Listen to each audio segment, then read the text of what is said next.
여호와의 인자심과 인생에게 행하신 기적으로 말미암아 그를 찬송할지로다. 그가 사모하는 영혼에게 만족을 주시며 줄인 영혼에게 좋은 것으로 채워주심이로다. 아멘. 찬송받기 합당하신 하나님, 거룩하고 복된 맥주 감사 주일에 하나님의 성호를 높이며 기쁨으로 예배하게 하심을 감사합니다. 친히 거룩함을 임재하여 주시고 우리의 예배를 흠양하여 주시옵소서. 주의 백성들이 오니 말씀하여 주시고 생명의 말씀은 주께만 있사오니 생명의 말씀을 허락해 주심으로 그 말씀이 복되어서 우리 성도를 한 주간 살아가면서 그 말씀을 기억하고 주께서 원하시는 거룩한 삶을 살아내기에 충분한 복된 은혜가 넘치게 하여 주옵소서. 예수님의 이름을 간절히 기원하옵나이다. 아멘.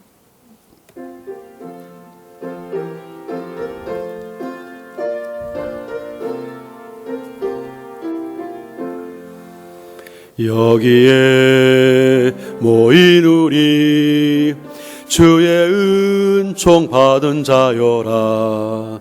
주께서 이 자리에 함께 계심을 하노라.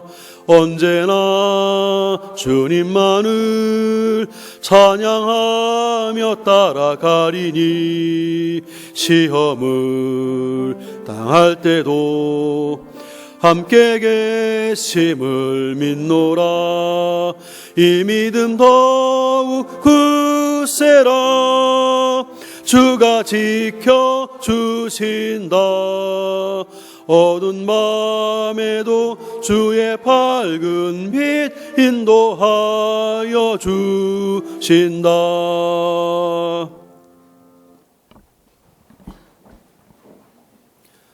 지난 한 주 동안도 하나님의 보호하심과 베푸신 은혜 속에 살았습니다. 순간순간 함께 하심이 힘주셨던 하나님께 감사의 기도로 나아가시길 바랍니다. 또한 한 주간 돌이켜보시면서 은혜에 보답하고 믿음으로 충성해야 마땅했지만 그렇지 못했던 순간들과 생각나는 허물과 죄가 있다면 고백하며 주의 용서를 구하시길 바랍니다. 함께 예배해야 되지만 육신의 질고로 나오지 못한 성도들에게 치유의 능력과 기적이 임하도록 또 삶의 어려움에 처해있는 성도들에게 구원의 손길이 함께 하시도록 기도해 주시고 또 말씀을 전하는 저와 사역자들과 교사들을 위해서 예배전 여러분 자신을 위해서 함께 은혜와 보좌 나아갑니다. 기도합니다. 살아계신 하나님, 능력의 장주에 우리를 붙드시고 매 삶의 순간마다 함께 하신 것을 감사합니다. 오늘도 그 은혜를 인하여서 건강한 몸과 마음을 주셨고 기쁨으로 주께 나와 맥주 감사 예배로 영광 돌릴 수 있도록 복을 주시니 감사합니다. 온 마음을 다해서 주를 찬송하며 경배하오니 임하셔서 우리 드린 찬양과 경배를 받으시고 영광을 거두어 주옵소서. 아버지, 주의 자녀들입니다. 한 주간 동안도 은혜로 살게 하셨는데 돌이켜보니 은혜에 보답하지 못했던 연약함들이 있었고 믿음을 충성하지 못했었던 허물이 있음을 회개하오니 주여 용서해 주시옵소서. 우리의 연약함과 허물을 용서해 주시되 주님의 보혈로 깨끗하고 정결케 해서 주시어서 다시 한번 새롭게 해주셔서 하나님 앞에 연락될 수 있는 거룩한 예배자가 되도록 함께 해주시고 기쁨으로 이 시간 예배할 때 주님의 보혈로 온전케 하심으로 말미암아 하나님께서는 기쁘게 받으시고 우리에게는 만족과 감사와 즐거움이 넘치는 복된 예배가 될 수 있도록 은총 베풀어 주옵소서. 함께할 성도들 가운데 육신의 질고로 어려움에 처해 성도들 긍휼히 여겨주시고 속히 치유해 주시며 낫게 하여 주옵소서. 어려움이 있다면 건져주시고 구원의 손길로 함께하사 일으켜 주심으로 기쁨으로 주께 나와 함께 예배하시는 종을 속히 베풀어 주시옵소서. 이는간 종과 사역자들 교사를 붙들어 주시되 생명의 말씀을 선포할 수 있도록 성령의 능력으로 함께 해주시고 그 말씀이 성도에게 마음의 귀에 잘 박힌 목과 같게 하시고 그 말씀이 복되게 하셔서 사는 날 동안 말씀을 기억하며 그 말씀대로 살아서 하나님을 영화롭게 하고 제 뜻을 펼칠 수 있는 귀한 기쁨을 허락해 주옵소서. 오직 하나님의 예배를 홀로 영광받아 주옵소서.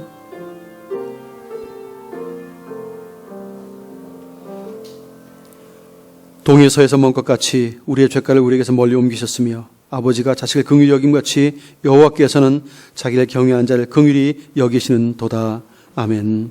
전능하사 천지를 만드신 하나님 아버지를 내가 믿사오며 그 외아들 우리 주 예수 그리스도를 믿사오니 이는 성령으로 잉태하사 동정녀 마리아에게 나시고 본디오 빌라도에게 고난을 받으사 십자가에 못 박혀 죽으시고 장사한 지 사흘 만에 죽은 자 가운데서 다시 살아나시며 하늘에 오르사 전능하신 하나님 우편에 앉아 계시다가 저리로서 산자와 죽은 자를 심판하러 오시리라. 성령을 믿사오며 거룩한 공회와 성도가 서로 교통하는 것과 죄를 사하여 주시는 것과 몸이 되어 사는 것과 영원히 사는 것을 믿사옵나이다. 아멘. 성시 교독문 105번 감사절 첫 번째 말씀 교독하겠습니다.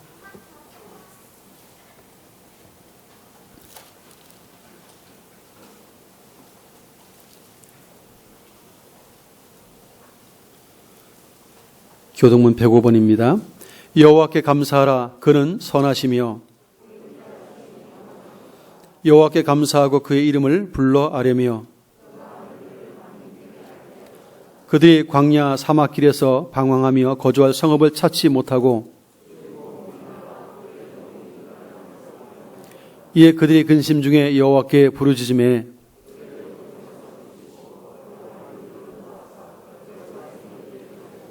여호와의 인자하심과 인생에 행하신 기적으로 말미암아 그를 찬송할지로다.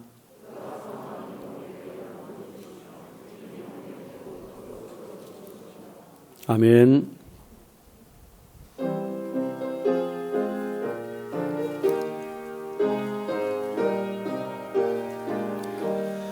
감사하는 성도여 추수 찬송 부르세.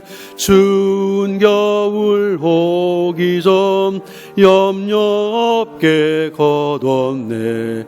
하나님이 우리에게 일용 양식 주시니 주의 전에 모여서 추수 찬송 부르세.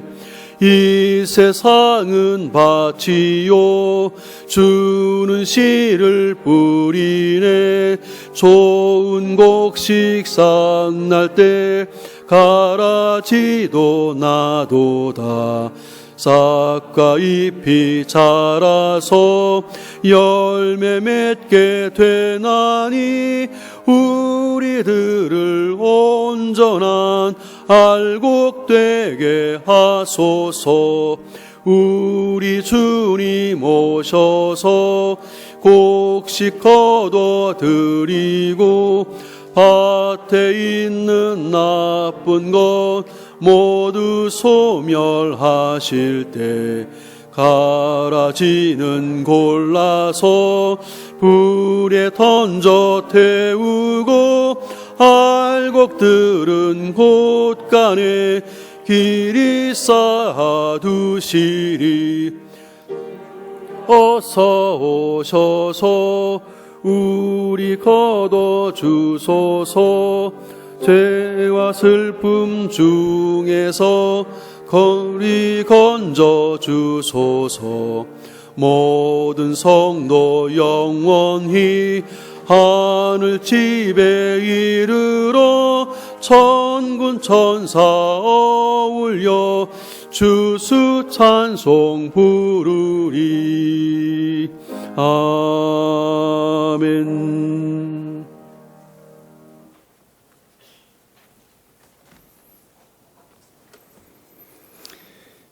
기도드리겠습니다. 무화과 나무와 모든 나무를 보라. 싹이 나면 너희가 보고 여름이 가까운 줄을 자연히 아나니 이와 같이 너희가 이런 일이 일어나는 것을 보거든 하나님의 나라가 가까이 온 줄을 알라. 하나님 녹음의 계절 7월입니다. 높은 하늘, 푸른 수목, 삼라만상 모두 하나님 은혜인 것을 고백합니다. 여기 함께 예배드리는 주님의 자녀들도 그러합니다. 하나님 임재하시고 저희가 드리는 예배를 기쁘게 받아 주시옵소서. 주를 향하여 손을 펴고 내 영혼이 마른 땅같이 주를 사모하나이다. 여호와여 우리 기도를 들으시며 간구의 귀를 기울이시고 주의 진실과 의로 응답하소서. 하나님 다윗의 절박한 기도가 오늘 저희들의 기도가 됩니다. 마음을 다하고 뜻을 다하고 힘을 다하여 주 나의 하나님을 사랑합니다. 양같은 주님의 자녀들이 백신은 없는 역병, 계속되는 불황으로 고초를 겪습니다. 코로나와 저유가로 경제 위기가 심화되고 있습니다. 지역사회 양대 조선소는 수주 부진으로 토크가 비는 일을 피할 수 없어 구조조정을 더 해야 할 위기에 있습니다. 출애굽 미디안 강야에서 마라의 쓴물을 달게 먹이신 하나님, 저희들이 이 어려움에서 이제 노임을 받고 치유와 회복의 날을 보게 주시옵소서. 행통한 날에는 기뻐하고 공고한 날에는 되돌아 보아라. 전도서 말씀처럼 지금은 자신을 성찰하고 더욱 낮아지며 겸손하게 엎드려 기도할 때입니다. 하나님, 연약한 이 나라를 사랑해 주시고 지켜 주시옵소서. 한미 동맹이 흔들리고 북핵 위협이 공공연하게 되었습니다. 국가 리더십은 실종되고 온 나라가 망국의 포퓰리즘과 실체 없는 평화의 한상에 사로잡혀 있습니다. 이런 때 믿음의 사람들이라도 깨어 있어 하나님 앞에 10명의 의인이 되어 바로 서야 하겠습니다. 범사에 기한이 있고 천하만사가 다 때가 있나니 전쟁할 때가 있고 평화할 때가 있느니라. 너는 칼과 창으로 단창으로 내게 나아오거니와 나는 만군의 여호와 이름으로 내게 나아가노라. 거인 골리앗을 대적한 다윗같이 저희들도 하나님의 이름으로 불의와 오만 세력을 대적하여 담대하게 나아가겠습니다. 이 나라와 믿음의 백성들을 불쌍히 여겨 주시어 하나님 공의의 오른손으로 인도해 주시옵소서. 내가 산을 향하여 눈을 들리라. 나의 도움이 어디서 올까? 나의 도움은 천지를 지으신 여호와에게서로다. 여호와는 나의 산성이시요 나를 건지시는 이시요 나의 방패이시니 여호와를 자기 하나님으로 삼는 백성은 복이 있도다. 하나님, 우리 중행교회가 당면한 어려움을 잘 이겨내고 주님 보시기에 더욱 아름답게 부응할 수 있는 은혜를 더하여 주시옵소서. 오늘 주일 예배에 참여하고 헌신하는 착하고 충성된 청지기들에게 하나님 10배로 축복해 주시옵소서. 목사님 말씀으로 인도하실 때 하늘에는 영광이요 성도들에게는 감동과 은혜의 열매가 있게 해 주시옵소서. 주의 인자는 커서 하늘에 미치고 주의 진리는 궁창에 이루나이다. 하나님이여, 주는 하늘 위에 높이 들리시며 주의 영광이 온 세계 위에 높아지기를 원하나이다. 주 예수 그리스도 이름으로 기도드렸습니다. 아멘.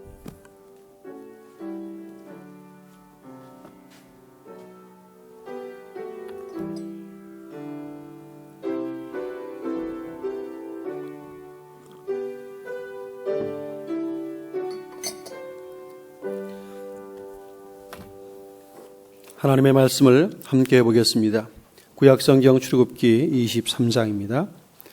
출애굽기 23장 14절 이하 17절까지 교독하겠습니다.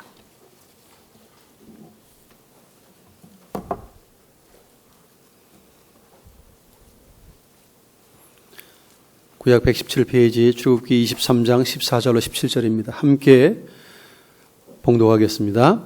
너는 매년 3번 내게 절기를 지킬지니라. 너는 무교병의 절기를 지키라.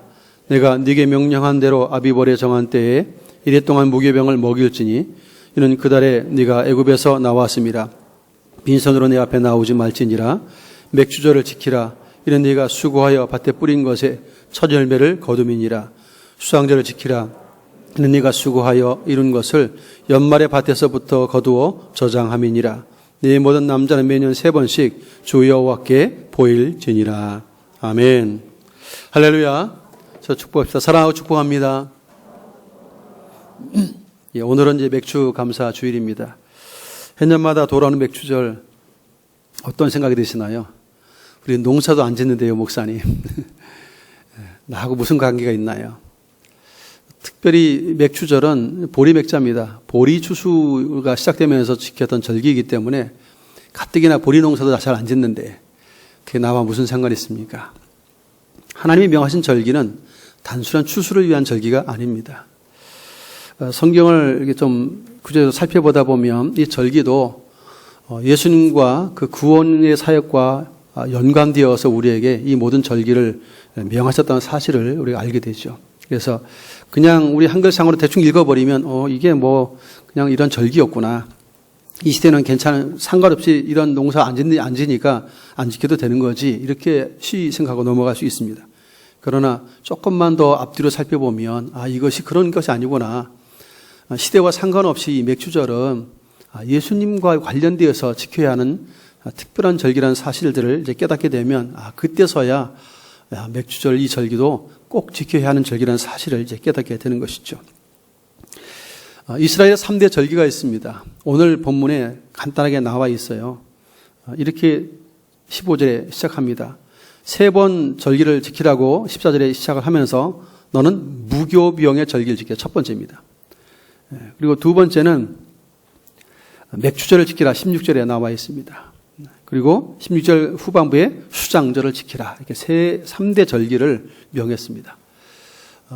무교병의 절기, 흔히 우리 이야기는 6월절이죠. 무교병의 절기를 지키라고 돼 있고 맥주절을 지키라. 그리고 수장절, 맨 연말에 모든 것을 추수하고 저장하고 나서 드리는 수장절까지를 3대 절기로. 그래서 당시에는 남자들을 그 대표로 여겼기 때문에 이스라엘 백성들의 모든 남자는 이 해마다 이 3대 절기만큼은 꼭 지켜라 이렇게 말씀을 해 주셨습니다. 그런데 이 모든 3대 절기 가운데 제일 핵심이 무교병의 절기예요. 항상 기초가 거기에 있습니다. 거기서부터 출발을 합니다.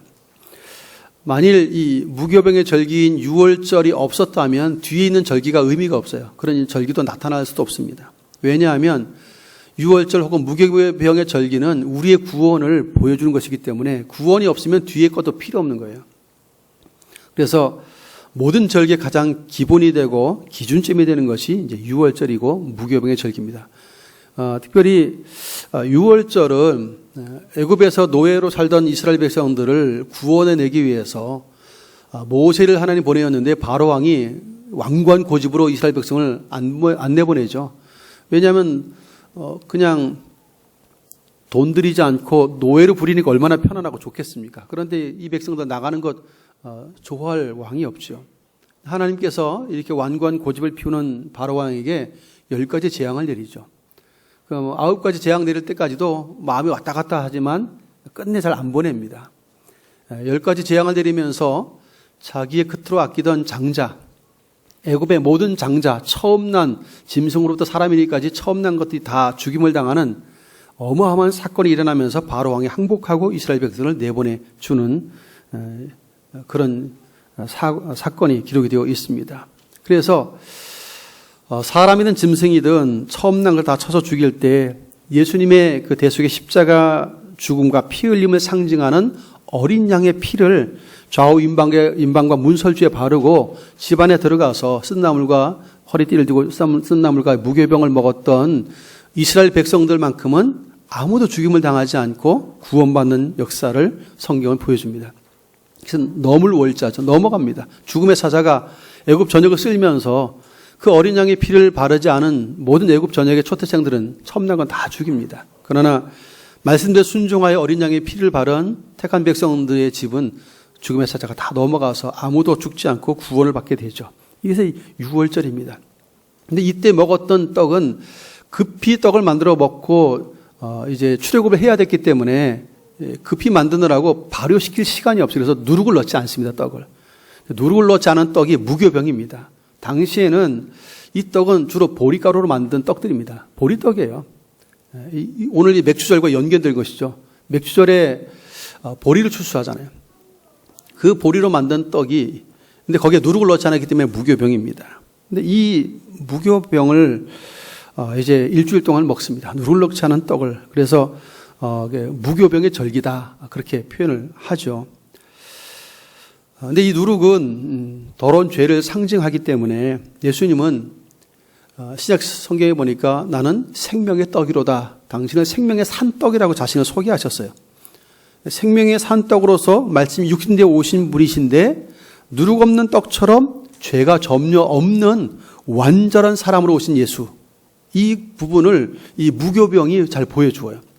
누룩 없는 떡은 생명의 산떡이 돼 죄가 없는 예수님 참 사람으로 오셨다는 사실을 보여주는 것이 이 무교병입니다. 그래서 우리는 6월절에 무교병 그냥 누룩 안 넣은 발효되지 않은 떡이니까 맛도 없겠네, 이걸로 끝나면 안 됩니다. 무교병은 누룩이 없다는 것 자체가 생명의 산떡으로 오신 예수님을 보여줌과 동시에 그분은 죄가 없으시다. 사람으로 오셨지만, 육신을 입으셨지만 우리와 같은 죄는 없으시다라는 것을 보여준 것이 무교병이죠. 그래서 6월절 혹은 무교병의 절기는 그런 측면에서 굉장히 중요하게 인식을 해야 하는 절기입니다. 예수님께서 신약시대에 그 성전을 정화하신 사건을 여러분 기억할 겁니다.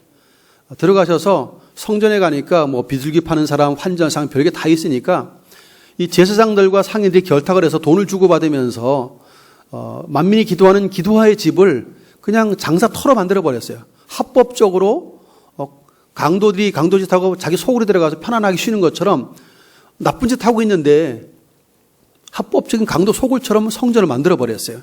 죄로 오염된 것입니다. 마치 누룩처럼 더러워진 거예요. 그래서 예수님께서 이 더러워진 누룩 같은 이 죄된 오염들을 제거하기 위해서 했던 퍼포먼스 행동이 바로 채찍을 만들어가지고 상인들 다 내쫓죠. 상을 다 둘러엎습니다. 치워버려야 할 누룩과 같은 것이었기 때문이죠. 바로 이런 것을 통해서 6월절 무교병의 절기와 함께 모든 절기를 어떻게 지켜야 할 것인지, 또 하나님의 성전은 만민이 기도하는 집이어야 하는데 장사터로 만들거나 강도 소굴처럼 만드는 이런 죄의 오염, 누룩 같은 죄의 오염이 있으면 안 된다는 사실을 명확하게 보여주셨던 것을 우리는 생각하게 됩니다. 이처럼 이 6월절 혹은 무교병의 절기는 우리의 구원과 직결되어 있는 것이죠. 어린 양의 피는 예수님의 보배라는 십자가 대속의 피 흘림을 상징하기 때문에 구원받음에 대한 감사가 무교병의 절기이며 6월절입니다. 그 구원을 기억하고 지키는 절기가 이 무교병의 절기였다면, 이제 두 번째 오늘 살펴보게 될 맥추절입니다. 성경에는 맥추의 절기를 지키라고 하는 것도 있지만 여기 본문에서는 딱 정확하게 맥추절을 지키라고 딱 되어 있어요. 그래서 성경에 맥추절을 지키라고 딱 정확하게 못 박아 말씀한 것은 이제 이 출애굽기 23장의 이제 처음이죠. 근데 여기 이 맥추절은 좀 중요한 의미가 또 있습니다. 요거는 초실절 이후 50일째 되는 날 지켰어요. 초실절은 첫 열매거든요. 모든 곡식, 모든 그 과일 채소의 첫 열매, 첫 수확물을 거두고 나서 7주를 계수합니다. 안식일이 일주일마다 있잖아요. 7일마다 안식일인데 그 7일을 7주 계수하니까 7일에 49일이 됩니다. 그런데 7이 두 번 겹치니까 완전한 날이다 그래가지고 거기에 플러스 1을 더 했어요. 그래서 50일째 되는 날을 구별해서 보리를 추수하는 시기였습니다. 50일째 되는 날이. 보리를 추수하는 시작점이었기 때문에 맥추절이라고도 불렀고, 또 7주를 계수하고 난 다음에 지닌 절기라서 77절이라고도 불렀고, 50일째 되는 날 지켰기 때문에 오순절, 5오자, 10순자, 50일 만에 지키는 오순절 그렇게 불렀습니다. 세 가지 명칭이 사실 같은 절기입니다. 그래서 이 77절 혹은 오순절, 맥추절로 지켜지는 이 맥추절은 굉장히 중요한 절기인데, 출애굽기 19장 16절 이하 18절 말씀에 보면 하나님께서 출애굽한 백성들에게 이제 시내산에서 백성들 만나기 위해서 백성들 거룩하게 구별하라고 했습니다. 다 정결케 하는 작업을 하고 나서 시내산 안에 다 모였습니다. 모세는 위로 올라오죠. 하나님 임재하시기 전에 그 시내산에 빽빽한 구름이 뒤덮입니다. 그리고 나서 하나님의 임재를 백성들이 처음 구름기둥, 불기둥으로 늘 봤지만 시내산에서 특별히 음성으로 나타나는 하나님을 처음 접하게 되는데, 그때 큰 나팔 소리와 함께 성경을 보니까 불 가운데 강림하시게 이렇게 돼 있어요. 처음으로 불 가운데 강림하시는 하나님을 그들이 눈으로 보는 것입니다. 그리고 엄청난 소리, 하나님의 소리가 들리죠. 그래서 너무 감당할 수 없어서 올라가지도 못하고 모세가 대신 다 듣고 대언해 주는 것을 보게 됩니다. 하나님께서는 이렇게 불 가운데 나팔소리와 함께 강림하셔서 백성들 만나 주셨어요. 이 놀라운 하나님 임재의 장면, 이 장면은 특별했습니다. 신약 시대에 보면 하나님의 임재를 초대교회 때 바로 오순절, 맥추절이라 불렀던 오순절에 성령의 강림 사건을 통해서 이런 비슷한 이미지가 보여지죠. 불 가운데 임재하신 하나님처럼 신약 시대에는 불길 같은 성령이잖아요. 불에 혀같이 갈라진 것이 보이면서 사람들에게 임한 성령이었기 때문에 불 같은 성령이라고 표현합니다. 마치 구약시대에 불 가운데 임재하시던 하나님처럼 이 신약시대에는 불 같은 성령으로 임재하셨음을 보여주고 있지요. 우리가 이 모든 사건을 두고 참 놀라는 것 중에 하나가 뭐냐면 출애굽의 구원의 역사, 홍해 바다까지만 가르고 엄청나게 해서 구원받아서 나온 백성인데 시내산에서 불 가운데 강력한 음성으로 말씀하신 그 엄청난 하나님 임재를 경험하고 나서도 모세가 하나님의 율법을 받고 있는 동안에 40일도 채 못 견디고 백성들이 밑에서 뭐예요? 금송아지 우상을 섬겨요. 이 황당함을 여러분 어떻게 이해하시나요? 불 가운데 임하신 것을 봤어요. 어마어마한 엄청난 소리를 들었어요. 하나님 음성을. 그리고 40일도 못 참아내고 모세가 안 내려오니까 죽어나 살아나 모르겠고 하고 하나님의 형상을 자기들이 만들어냈는데 금송아지를 만들어서 우상을 섬겨요. 밑에 춤추며 뛰놀아요. 하나님께서 분노하셔서 그래서 그날에 하루에 3,000명이 죽습니다. 엄청나게 많은 사람이 죽임을 당하죠. 여러분, 하나님의 임재, 불같이 임한 하나님의 임재를 경험하고도 3,000명이 죽어나가는 사건이 이렇게 수국기에 기록이 되고 있어요.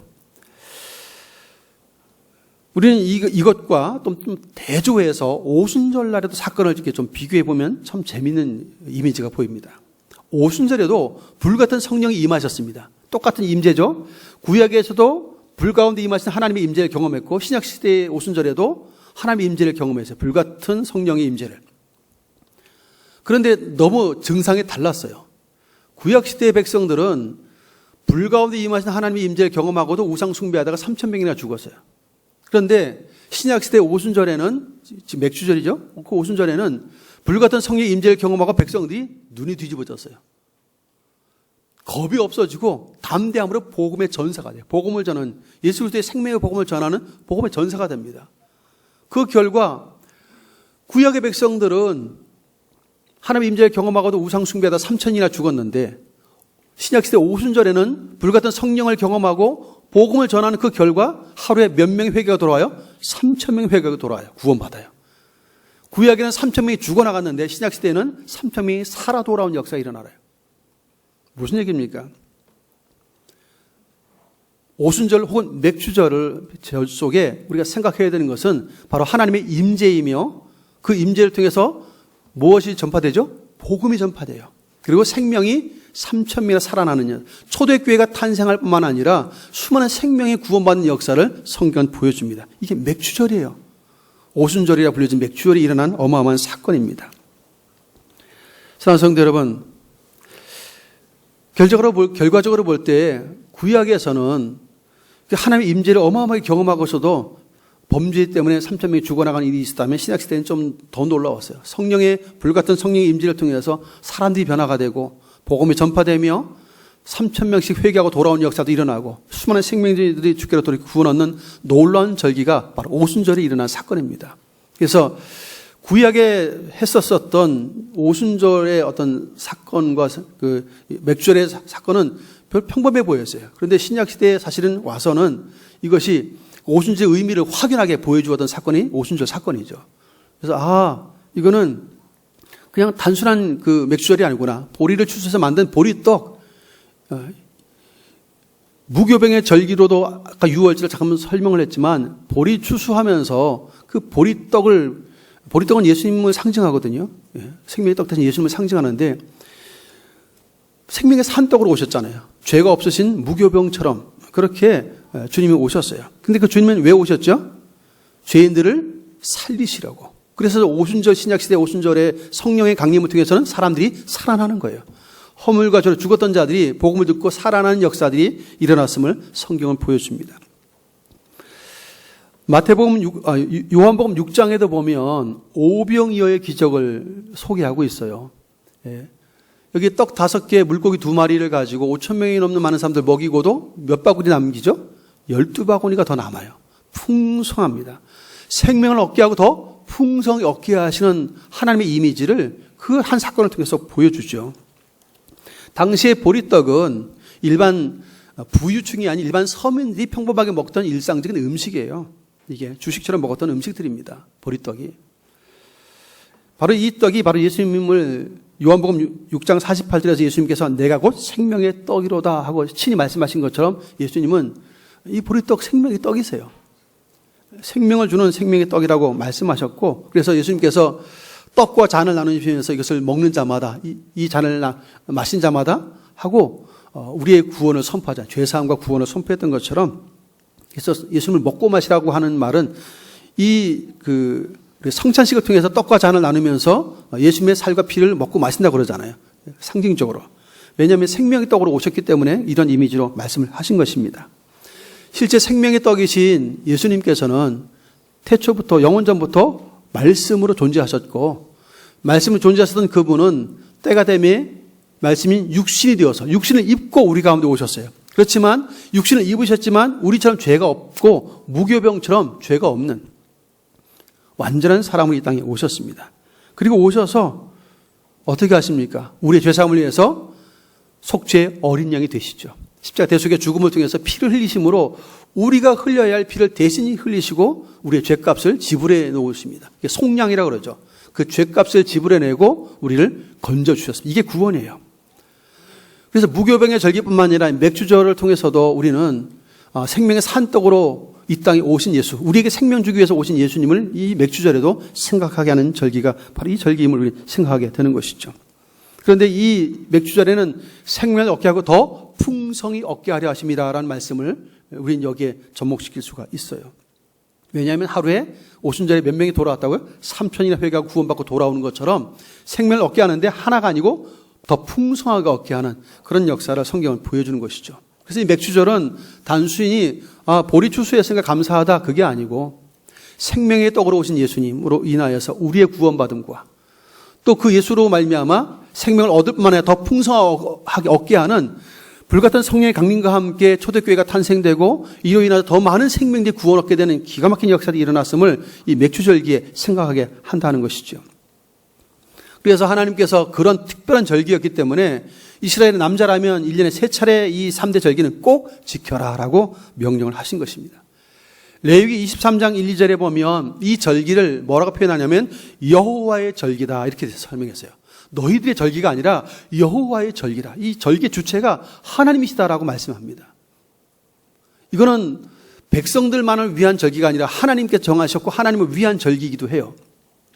우리를 사랑하사 우리를 구원하길 원하셨던 하나님의 뜻이 이루어지는 절기였기 때문에 바로 그렇게 하나님의 절기라고 표현했습니다. 그렇습니다.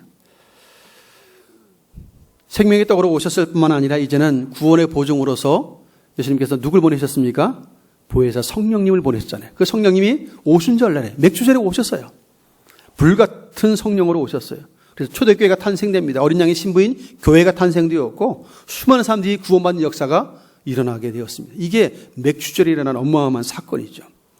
그래서 이 맥주절은 율법과 선지자의 대강령인 하나님 사랑, 이웃 사랑을 생각하고 실천하게 하는 절기라는 사실을 명백하게 보여주고 있는 것이 이 맥주절이에요. 그래서 맥주절 그러면 생명의 떡으로 오신 예수님에 대한 이미지를 떠올림과 동시에 하나님을 사랑하고 이웃을 사랑해야 하는 절기, 이게 맥주절이라는 사실을 머릿속에 좀 각인시켰으면 참 좋겠습니다. 잠언서 3장 9절에 보면 하나님을 이렇게 사랑하라고 이야기했어요.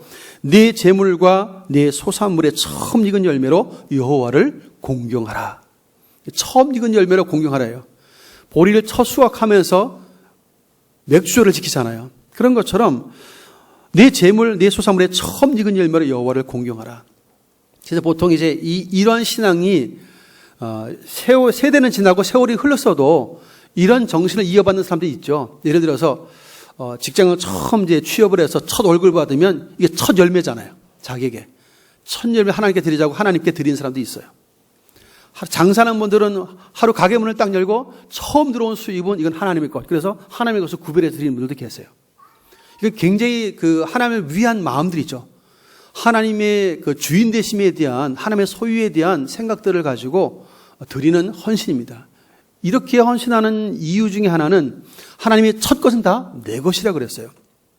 애굽의 장자와 초태상을 다 죽일 때 이스라엘의 어린 양의 피를 발랐던 이스라엘 백성의 장자들은 죽지 않았어요. 구별해서 하나님의 소유, 그 피값으로 구원해서 당신의 소유가 돼버렸어요. 장자는. 근데 이 장자는 무슨 의미냐 하면 사람으로 따지면 사람은 그 가정과 가문의 기력의 시작이에요. 대를 이어가는 기력의 시작이어서 장자가 하나님의 것이라는 말은 그 집안 모든 사람이 하나님의 것이라는 의미입니다. 첫 것이 하나님의 것이라는 것은 그 전체가 하나님의 것이, 하나님의 소유라는 개념을 가지고 있어요.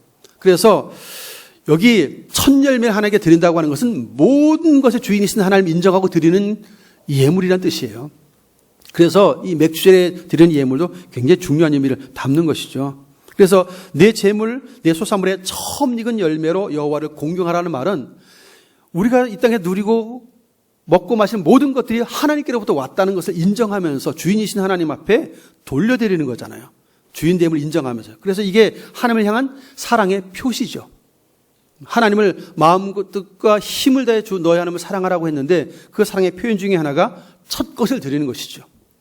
그래서 이런 것들을 드려서 이 구약 당시에는 이렇게 드리면 누가 먹습니까? 당시에 제사장들이 많이 먹었죠.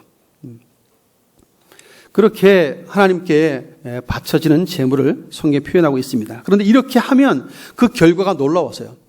3장 9절, 잠언서 3장 9절에 그렇게 여호와를 공경하고 여호와를 그렇게 사랑하라고 표현했다면 10절에 그리하면 하고 결과를 약속하는데 그리하면 네 창고가 가득히 차고 내 집 틀에 새 포도즙이 넘치리라 말씀하세요.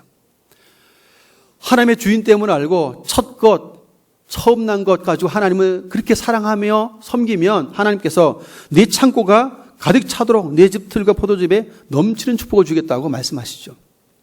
말하지 않는 샘과 같은 넘치는 축복을 주실 것을 약속하고 있습니다. 바로 복의 약속입니다. 그래서 이런 비밀들을 아는 자들이 첫 것을 구별해서 드리죠. 예. 이제 특별히 이제 옷 장사하는 분들 같은 경우는 좀 고민될 수도 있어요. 싼 게 팔리면 쉬운데 비싼 거 팔렸는데 첫 것 다 드리라고 해서 탁 드린다 그러면 좀 가슴 떨리겠죠.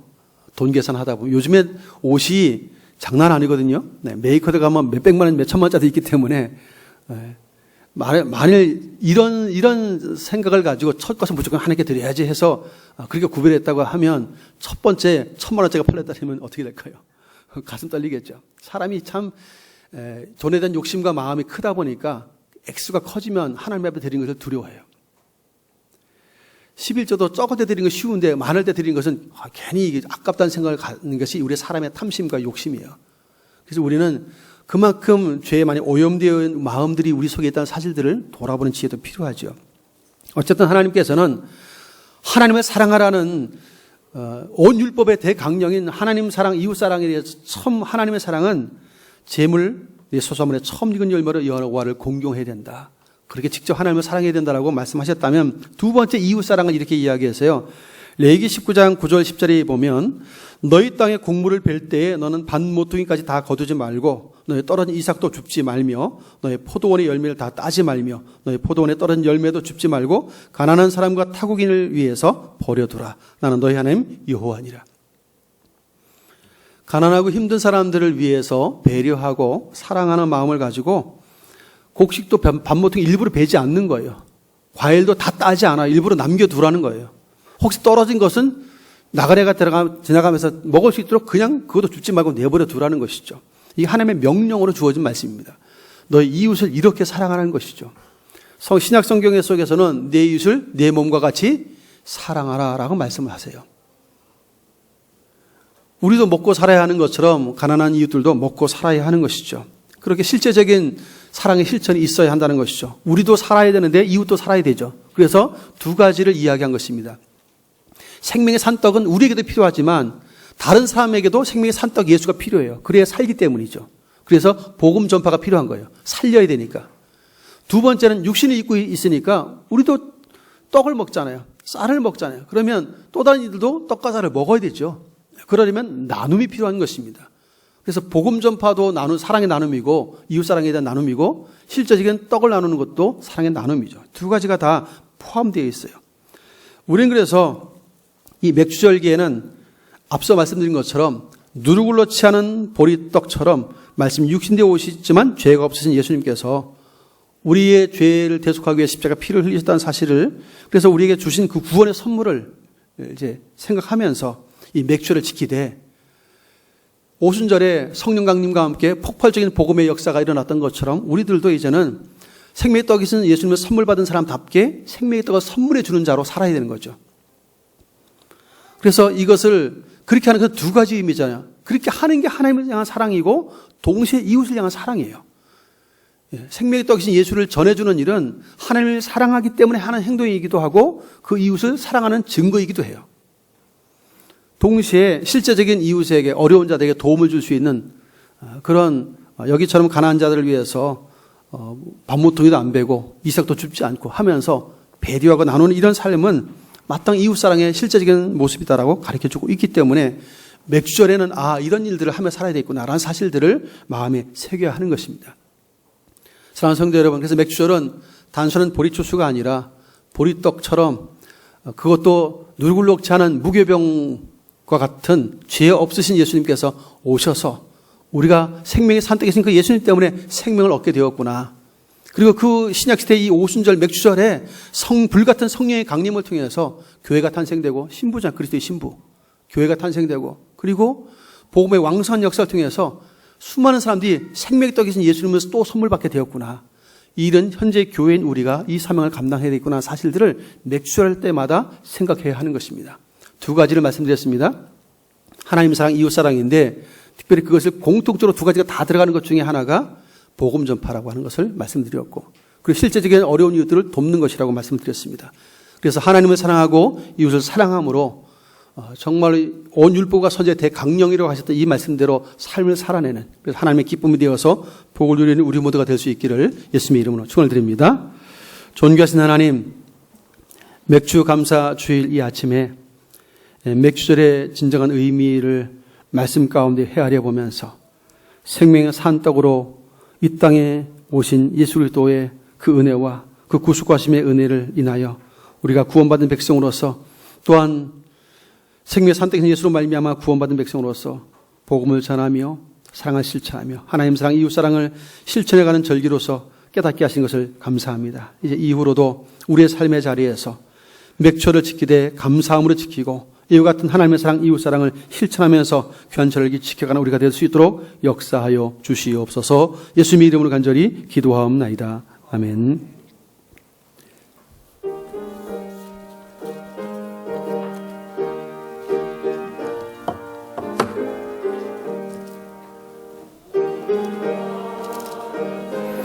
보라 농사하지 않으며 곡식 모아 곡간 안에 들인 것이 없어도 세상 주관하는 주님 새를 먹여주시니 너희 먹을 것을 위해 근심할 건 무엇냐. 들의 백합화를 보라 길쌈수고 안에도 솔로몬의 입은 옷도 입곤만 못하였네. 아궁 속에 던질 풀도 깊이 식거든 사랑하는 자녀들을 입히시지 않으랴. 너희들은 세상에서 무엇 먹고 마시며 무슨 옷을 입고 살까 염려하지 말아라. 이는 이방 사람들이 간구하는 것이요 너희 하늘 아버지는 너희 쓸 것 아신다.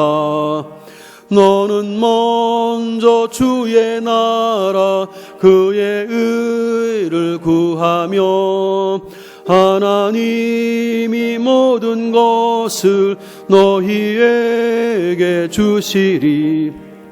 내일 일을 위하여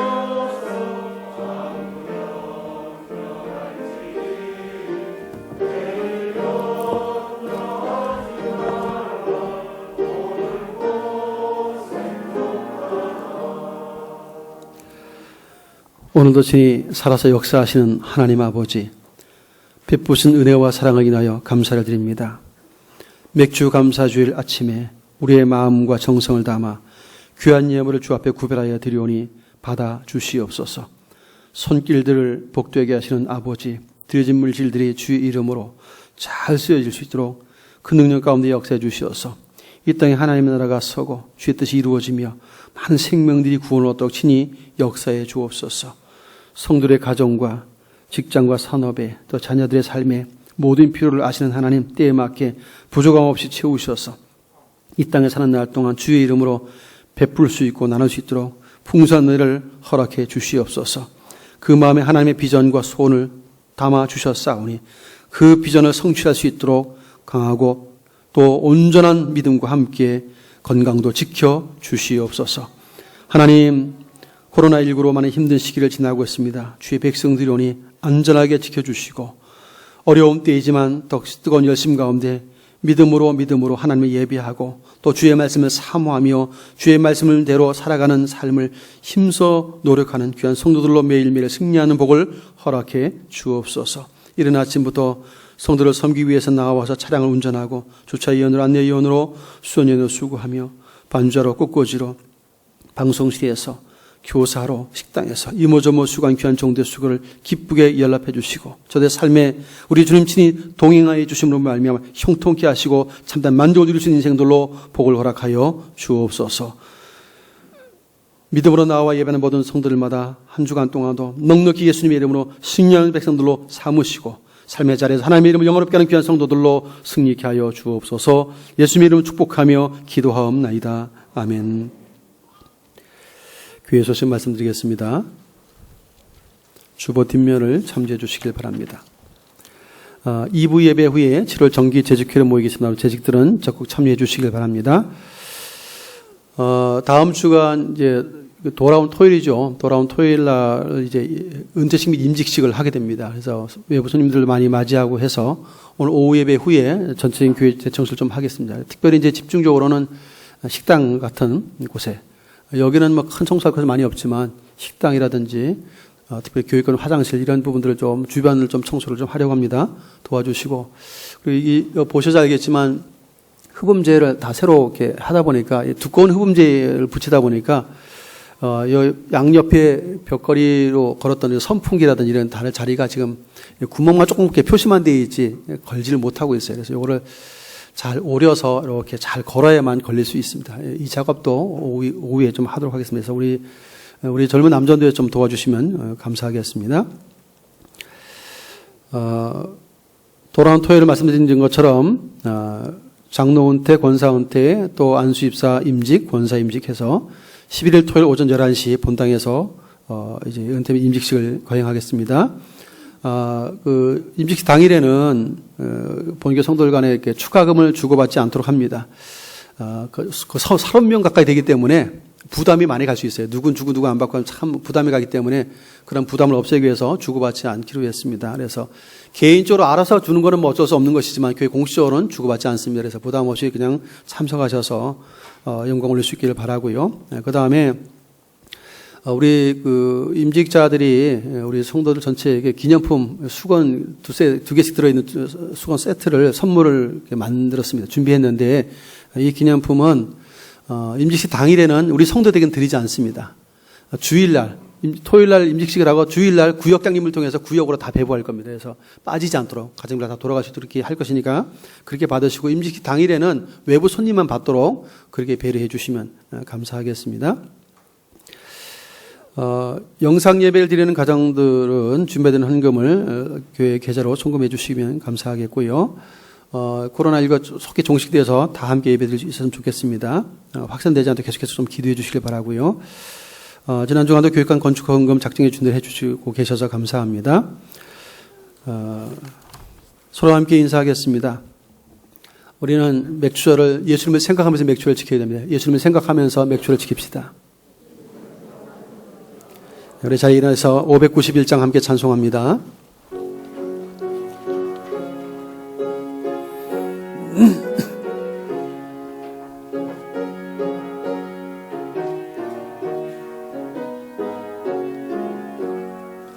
저 밭에 농부 나가시 뿌려 놓은 후 주 크신 능력 내려 잘 길러주셨네. 또 사시사철 따라 햇빛과 단비를 저 밭에 내려주니 그 사랑 한없네. 온갖 귀한 선물 주님이 주신 것 그 풍성하신 은혜를 다 감사드리세. 저 산과 들을 보라 참 아름답구나. 길가에 고운 꽃도 주님의 솜씨라. 저 공중 나는 새도 다 먹여주시니 그 사랑하는 자녀 돌보지 않으랴. 온갖 귀한 선물 주님이 주신 것 그 풍성하신 은혜를 다 감사드리세.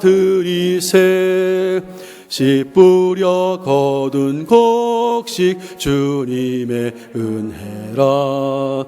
우리의 몸과 마음 새 힘이 넘치네. 주 은혜 받은 우리 참 감사하면서 이 예물 드리오니 다 받아주소서. 온갖 귀한 선물 주님이 주신 것 그 풍성하신 은혜를 다 감사드리세.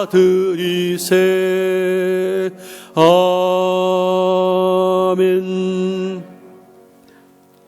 이제는 생명의 산떡으로 오신 우리 구주 예수 그리스도의 크신 은혜와 하나님 아버지의 만극하신 사랑하심과 불같이 임하신 성령 하나님의 역사, 교통, 충만, 인도하심이 맥주 감사주일 이 아침에 마음을 다해 예배하며 주의 말씀을 청종한 그대로 이제는 생명의 산떡으로 오신 예수님으로 인하여 구원받은 백성답게 불같은 성령의 임재를 통해서 복음의 증인이 되고 하나님을 사랑하고 이웃을 사랑하는 자로 살아가겠다고 다짐하며 은혜를 구하는 주의 백성들과 몸된 주인교회 위에 이제부터 영원토록 항상 함께 있을지어다. 아멘.